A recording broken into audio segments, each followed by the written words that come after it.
Mes chers nouveaux abonnés, mes chers abonnés, mesdames, messieurs, peuple congolais, chers membres de la diaspora, je vous informe que l'opposition politique, entre guillemets, les résistants au despote Denis Sassou Nguesso, ainsi que ses victimes de ces crimes de sang et de masse, et n'oublions pas la population qui souffre, puisque le but de la condition humaine, sociale et existentielle est exécrable.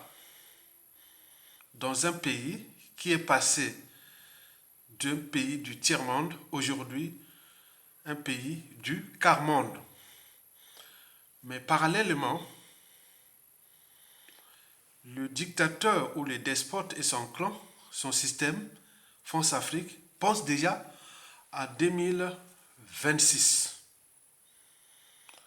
Vous le saviez que toutes les victimes du despote Denis Sassou Nguesso et de la France-Afrique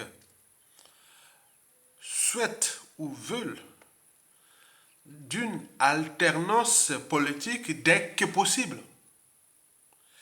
Ce qui veut dire que, à tout instant, en fonction de la situation du pays et du climat socio-politique, au regard du contexte déjà géopolitique, sous-régional d'Afrique centrale et France-Afrique, nous, peuple congolais, libre, digne et civilisé, on veut que Sassou Nguesso et cette racaille-là soient chassés de ce pays du pouvoir à tout instant.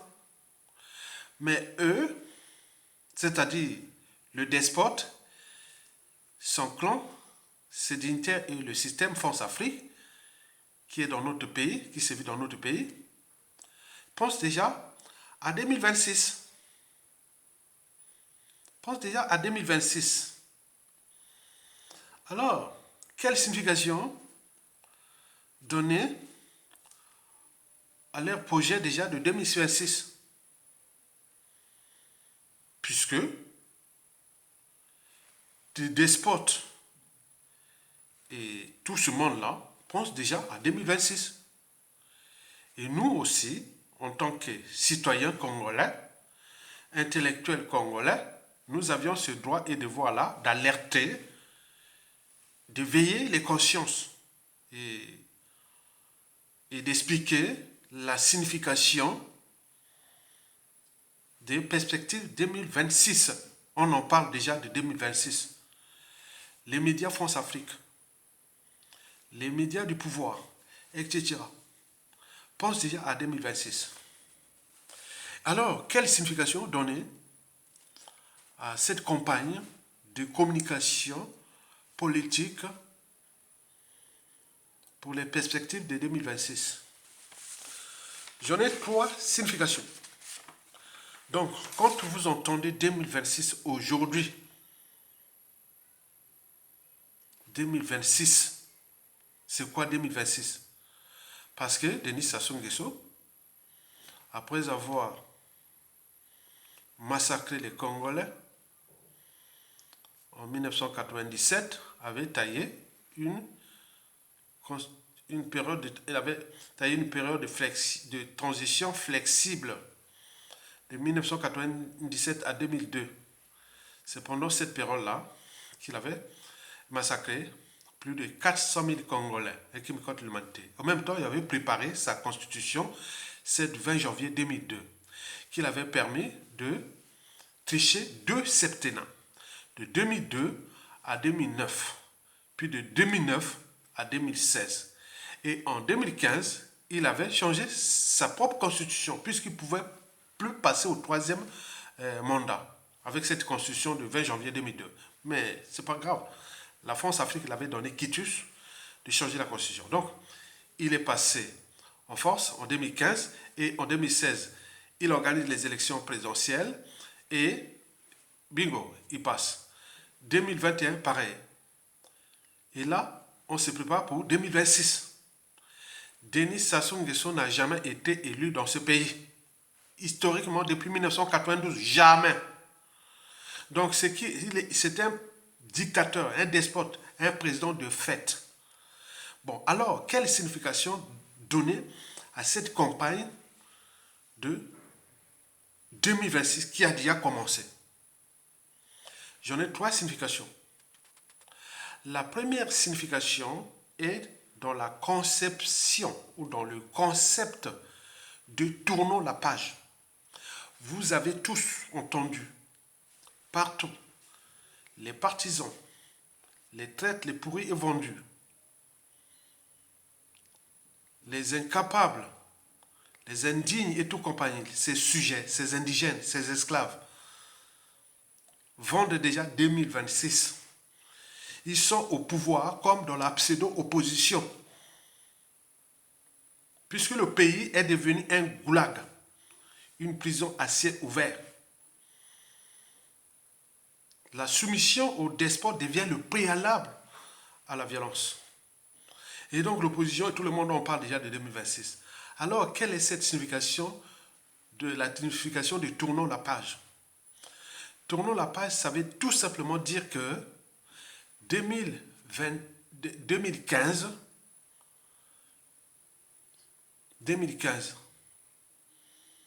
c'était 4000 balais, 0%. Donc, valider 2015, donc tournons la page, c'est pour valider déjà 2015, le hold-up électoral de 2015. Ça veut dire ça. Donc, comme vous avez des animaux, vous êtes des animaux, indigènes et esclaves, bon, 2015 n'a pas existé, même s'il a massacré des Congolais, jeunes et vieux. Donc, tournons la page, ça n'a pas existé. 2016, pareil. Hold-up électoral. On emprisonne le président élu, Jean-Marie Michel Mokoko, qui coupe toujours en prison. Puis on a massacré des populations. 180 000 déplacés, chiffre des Nations Unies. Et aujourd'hui, on parle, tournons la page pour 2026. Cela veut dire quoi? Sassou Nguesso et sa France vous emmerdent. Et tournons la page de ce hold-up électoral de 2016 qui fut sanguinaire, puisqu'on avait tué des populations aussi. Tournons la page de 2021. Ça veut dire que l'assassinat de Guy Brice Préfet Kolela n'a pas de sens ni de signification. C'est une bête qu'on a tuée, on a triché les élections. Tournons la page de 2021. Donc, tournons la page, c'est comme 1991. Pendant la conférence nationale, quant à la conférence nationale, on a crié que Sassou Nguesso 1. Depuis 1970 à 1991, il ne cessait de tuer des Congolais. Maintenant, pendant la conférence nationale, là, on avait acheté les âmes sensibles, les profils fragiles, psychologiquement et tout compagnie. On a dit, bon, lavement des mains. La suite, on la connaît. Puisqu'après, Sassou, quand il était revenu au pouvoir en 1997, jusqu'à nos jours, il les a tous massacrés. Regardez vous-même, tous ceux qui avaient contesté Sassou Nguesso en 1991 pendant la conférence nationale, ils sont où? Plus de 2 tiers ont déjà perdu leur vie. Donc, tournons la page de 2026, c'est pareil. C'est dangereux. Ce qui veut dire que là, Sassou Nguesso et la France-Afrique vous traitent comme leurs sujets indigènes, esclaves et du bétail humain. Vous le savez, les 3 vertus du peuple, c'est la désobéissance, la résistance et la révolte. La révolte pour exprimer notre pouvoir de peuple, qu'il soit civil ou militaire, la rue ou coup d'état militaire salutaire, comme on ne l'a pas fait. Bon, là, on tourne la page. Ça veut dire que tout ce que ça soit à faire depuis déjà 2015, ça n'avait aucun sens ni signification. Donc, tournons la page. Et ils sont en train de vendre ça. Ça veut dire qu'on vous traite bas. Nous, les Congolais, on est bas. Civil, politique et militaire. C'est une honte. C'est une honte pour une nation donnée. Parce que ce qui se passe en Afrique, où partout ça bouge. Mais nous, on a subi pire. Mais on est là, on dit tournons la page. Tournons la page, ça veut dire que vous êtes des indigènes esclaves. Que vous n'êtes pas un peuple, un seul individu qui serait venu sur terre pour nous piétiner, fracasser notre pays. On dit chaque fois, tournons la page maintenant en 2026. Et ils sont en train de se vendre ça. Mais lorsqu'on a un cerveau, une âme et une conscience, on devient fou. Donc la page de 2026, ce n'est pas ça. Donc nous sommes en rapport de force. Sassou Nguesso et nous, peuple congolais, d'ici à 2026. Si on arrive à 2026, il passe, ou autre, ce qui va se passer, que je vais vous expliquer dans les perspectives. Cela veut dire qu'il faut se dire que nous ne sommes pas un peuple. Nous ne sommes qu'une mosaïque de tribus, chacune avec ses intérêts particuliers, partisans, des conflits d'intérêts, la guerre des égaux, et voilà ce que ça a donné. Comme en 2015-2016, on voit bien ce que ça a donné. Mesdames, Messieurs, peuple congolais, chers membres de la diaspora, la deuxième signification est géopolitique. Vous le savez que depuis le coup d'État, Denis Sassou Nguesso n'a cessé de massacrer des sudistes avec la complicité de la France-Afrique, puisque le coup d'État, là, c'est la France-Afrique qui l'avait structuré, organisé, avec l'aide des pays périphériques. On voit bien ce que ça donnait jusqu'à nos jours. Nous, c'est après le Rwanda, en zone France-Afrique, c'est notre pays qui a subi le crime d'humanité qui n'est jamais encore traité au niveau du Conseil de sécurité des Nations Unies et autres. Puisque la France a les droits de veto et Sassou c'est son pion. Parler de crimes contre l'humanité à l'ONU, non, c'est pas ça. Donc vous imaginez. Donc cette deuxième signification est géopolitique. Denis Sassou Nguesso et la France-Afrique sont dans la NAS. On a fait du mal dans le sud. 2 tiers de la population, 2 tiers de l'économie, 2 tiers de tout ce qui est à l'étranger et autres. Voilà. Donc c'est une voie qui va compter pour le futur. Maintenant, comment tourner la page au moment où le despote est presque à la fin? Il a 83 ou 85 ans. Il est fatigué. Vous savez que les gens là ne vivent pas longtemps.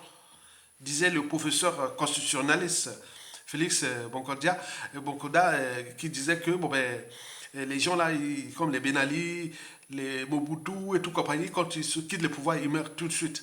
Sassou, c'est ça. Sassou est il a 83, 85 ans. Il est fatigué. Il est bien soigné contre nous, oui, il se soigne bien, mais le peuple dans la merde. Donc, cette explication des sudistes. Donc, aux dernières nouvelles et aux réseaux embarqués, donc on cherche un pion, une nouvelle pièce maîtresse sudiste, qui, certainement, pourra obtempérer aux injonctions de Sassou Nguesso et autres, ou de la France-Afrique, de ces contentieux-là. Donc, on cherche à trouver Félix Tshisekedi en 2026. Vous imaginez la compromission à l'africaine. On voit bien ce que ça a donné. Mais la situation culturelle, politique et tout compagnie de la RDC n'est pas comparable à celle du Congo-Brazzaville. Donc, celui-là qu'on veut placer, qui peut être un sudiste qui est déjà là, comme un Léomba, souvenez-vous de Léomba, qu'on avait mis au pouvoir à la France-Afrique en 1960, et arrivé en 1964, il était comme, voilà, une marionnette vraiment haute, si bien que les Gabonais s'étaient révoltés. Ils ont fait un coup d'État du 19 février 1964. Ils l'ont pris, ils l'ont ramené dans la forêt. Et donc la France-Afrique était obligée d'aller le chercher, il est en bas. Et ils l'ont ramené. Et donc il dit, c'est un miracle, comme donc une marionnette. Et donc, puis, arrivé en 1966, il fallait trouver un vice-président. Le vice-président, moi, à Bongo, on l'a mené, puisqu'il était déjà fatigué comme on appelle, Léomba, ici à Paris. On a signé Omar Bongo prenait le pouvoir. Voilà, donc, vous savez cette affaire-là. Et donc, de 1966 à Paris, et la suite, on la connaît après. Donc, on cherche un Léomba chez nous, qui soit du Sud, ou un Félix Tshisekedi, ou un Mohamed Bazoum, ou tout ça, on cherche. Puis c'est là, la géopolitique là pose bien des soucis à la France de la presse Sassou. Est-ce qu'il faut trouver un sudiste pour apaiser les tensions, qui pourra jouer ce rôle-là, qu'il n'y a pas eu de crimes contre l'humanité de Sassou Nguesso avec les nordistes depuis 1997 à nos jours, et on va faire tous ces trucs-là. Donc tout va être là, vous allez râler, que dalle.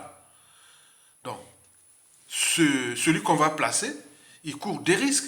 c'est-à-dire d'être vraiment un pion, une pièce maîtresse qui ne va pas aller loin, puisque les couteaux sont tirés dans tous les pays. Donc, il va se soumettre et devenir une marionnette. À défaut, il va s'affronter ou s'affranchir de ses injonctions. Et donc, il va se trouver face à face à la France-Afrique. Et à ce moment, c'est le chaos. Donc, nous préparons à ça. Donc, il y a déjà des sudistes qui sont là. Quand on parle au nordistes aussi, pareil. Il y a des gens qui sont déjà là, qui ne vont pas régler les problèmes des contentieux historiques. Et dans un pays qui est déjà surendetté et autres. Donc, ils vont laisser à la France gérer, et bon, on va vous trouver un peu d'argent là, et autres. Donc, c'est le bas. Donc, on ne va pas s'en sortir. Donc, je vous informe qu'il y a des noms qui sont déjà cités, qu'ils soient du nord ou du sud, qui sont déjà cités dans la presse Sassou Nguesso.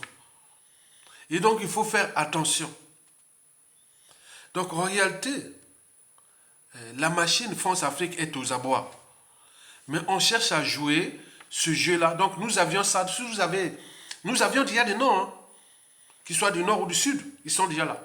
Mais dans 97% des cas, avec les contentieux historiques et le contexte actuel anti-France-Afrique et de la réorganisation géopolitique à l'échelle planétaire, il est certain que, surtout le monsieur là, il va être vraiment, comme je vous ai cité l'exemple de Léomba, ou d'autres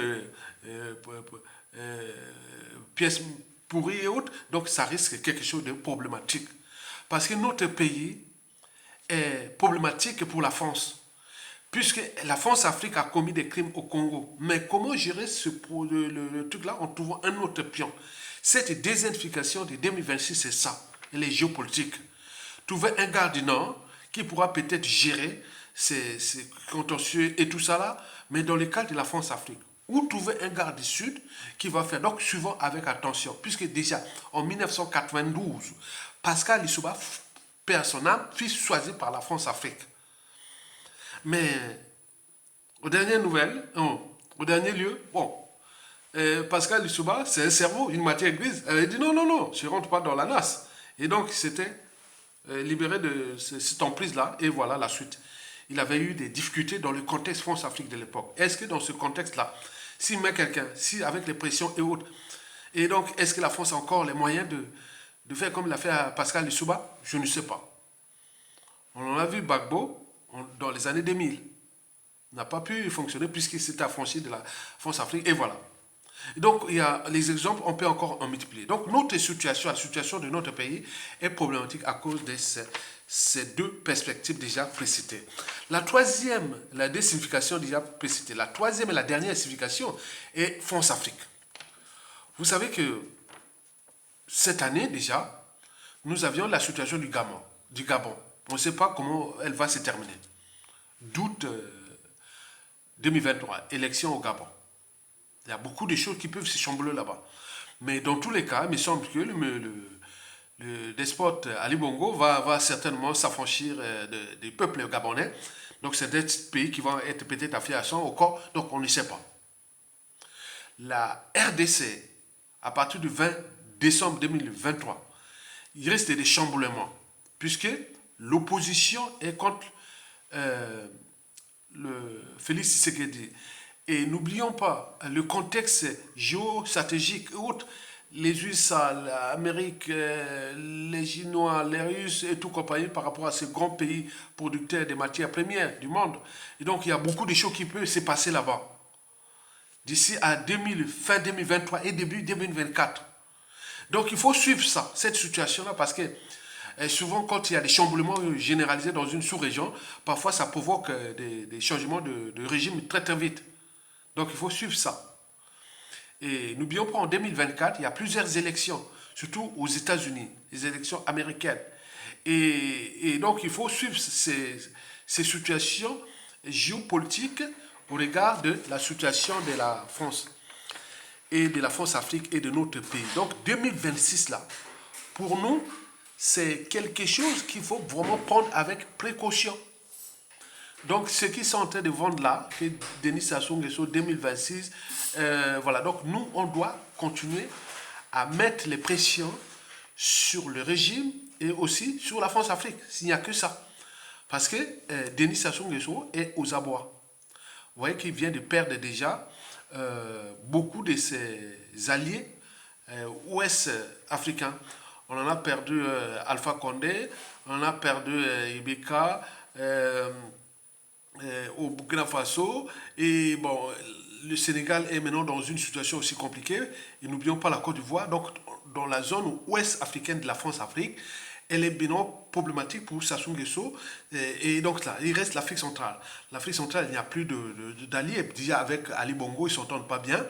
Euh, euh, Paul Biya, bon, Paul Biya du Cameroun, bon, le jeune, il dit début qu'il a remplacé son papa, mais ça ne marche pas. Et n'oublions pas la Centrafrique qui est du côté de la, des Russes et autres. Donc c'est une situation géopolitique problématique pour la France-Afrique au regard du contexte. Enfin, donc nous devons suivre l'évolution de ces trois significations-là. Si vous êtes vraiment conscient du danger de la presse qui se dessine dans notre pays. Mesdames, Messieurs, peuple congolais, chers membres de la diaspora, je vois, c'est-à-dire au regard de ce qui précède, j'ai trois perspectives pour notre pays d'ici à 2026. La première perspective est dans le contexte favorable à Denis Sassou Nguesso et la France-Afrique. Et dans ce cas, nous pouvons, c'est-à-dire, ils vont jouer ce jeu-là, cette diversion et tous ces trucs-là jusqu'en 2026, où Denis Sassou Nguesso risque d'être dictateur à vie, il va passer encore à l'Europe électorale. En attendant, il aura déjà peut-être éliminé beaucoup des opposants qui sont là au pays, les Clément Méressa, les Mokoko, et tout ce monde-là. Parce que vous jouez aux naïfs, mais ils sont plus des humains. Hein. Donc ils cherchent qu'à les éliminer, puisque là, depuis 2015, on a vu, depuis déjà 2002, on voit la femme qu'il avait assassinée en 2002 là. Vous voyez ça? Donc il faut éliminer tout ce monde-là comme vraiment vous imaginez. Ce ne sont plus des humains.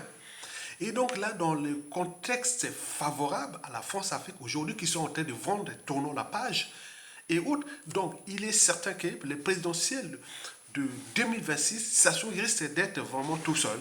Il n'y a plus d'opposants, il va passer en dehors les gars. Mais dans quel contexte de 2026, c'est tout le questionnement. Donc posons déjà le contexte qui soit favorable à Denis Sassou Nguesso à la France-Afrique d'ici à 2026. À ce moment-là, il faut se dire que Denis Sassou Nguesso sera dictateur à vie.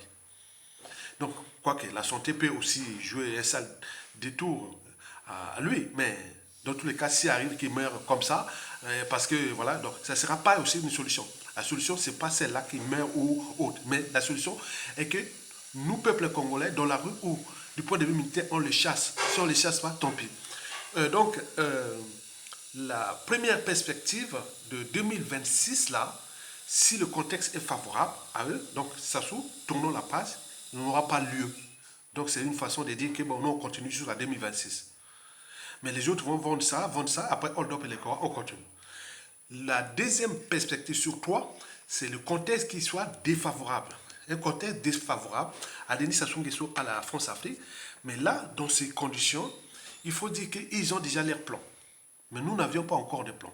Le contexte défavorable, c'est-à-dire il peut arriver que déjà la sous-région est en ébullition, et qu'au niveau du pays, peut-être qu'il y a eu beaucoup de morts ou beaucoup d'opposants qui sont déjà partis, ou le contexte géopolitique au niveau international et autres et devient très problématique pour la France-Afrique et ça s'ouvre. Donc, à ce moment-là, bon, il peut prendre toujours, la France-Afrique a toujours la marche, il est toujours en avance, il peut chercher à trouver un pion pour le placer, et je vous l'ai dit dans les trois significations, que ce pion risque de se retrouver dans des situations très compliquées.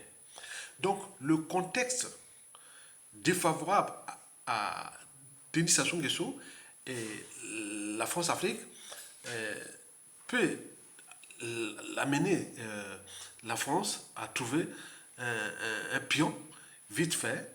Et voilà. Donc, mais ce contexte défavorable peut aussi, pour nous, engendrer la situation du Mali, du Burkina Faso, de Port-au-Prince. Vous avez tout compris? Très bien. La troisième et la dernière perspective, c'est-à-dire la perspective la plus très défavorable. Donc là, tout dépend déjà de ce qui va se passer aux États-Unis en 2024 et de la situation sous-régionale et du mouvement panafricaniste anti-Focus Afrique. Parce que ça peut motiver certains militaires qui peuvent vraiment dire bon, ben, on prend la rue, on met les Congolais dans la rue ou on fait un coup d'état militaire salutaire. Mais le coup d'état militaire salutaire, il faut toujours prendre au conditionnel parce que ça peut être aussi provoqué par la Force Afrique ou par... Voilà. Donc ils sont très en avance parce que nous n'avions pas d'initiative à prendre pour défendre l'intérêt du pays. On attend qu'on nous donne des ordres. Donc un coup d'état militaire salutaire, il faut prendre souvent au sérieux, au conditionnel. Ça peut être aussi la France Afrique ou... voilà, mais à défaut, bon, ça peut être aussi des patriotes. Mais au regard de la situation militaire au Congo, ce sera difficile qu'un patriote, comme on a vu au Burkina Faso, au Mali, et non, c'est problématique. Mais quoique, on ne sait jamais. Donc voilà pour l'explication des perspectives 2026 que je vais nourrir le débat au fur et à mesure. En réalité, Denis Sassou Nguesso et la France-Afrique sont aux abois. Mais l'un ou l'autre veut trahir. La France-Afrique veut trahir Sassou Nguesso, mais pour l'instant, lui n'a pas trahi. Et donc, mais les statu quo aujourd'hui arrangent la France-Afrique, mais le contexte économique va aussi jouer beaucoup contre Sassou Nguesso et la France-Afrique et qui va porter par les décisions de se dire, ah oui, mais écoutez, il y a le contexte anti-France-Afrique, il y a la situation historique de ce pays qui a des contentieux avec la France et beaucoup de choses peut-être qu'il va prendre, donc trouver un pion. Mais dans tous les cas, l'ADN de la France-Afrique est de trouver un pion. Ce n'est pas pour nos intérêts. Pour nos intérêts, c'est nous-mêmes, peuple congolais, soit dans la rue ou des patriotes qui font comme ils ont fait au Mali. Et à ce moment-là, nous pourrons entrer dans des perspectives nouvelles pour le Congo de demain. Dans le contexte géopolitique sous-régional qui est mouvant par rapport aux enjeux entre occidentaux et eurasiens à l'échelle sous-régionale. Vous êtes tout compris. Likez, partagez et soutenez la résistance. Tokolonga, à bientôt. Bon revoir au peuple congolais.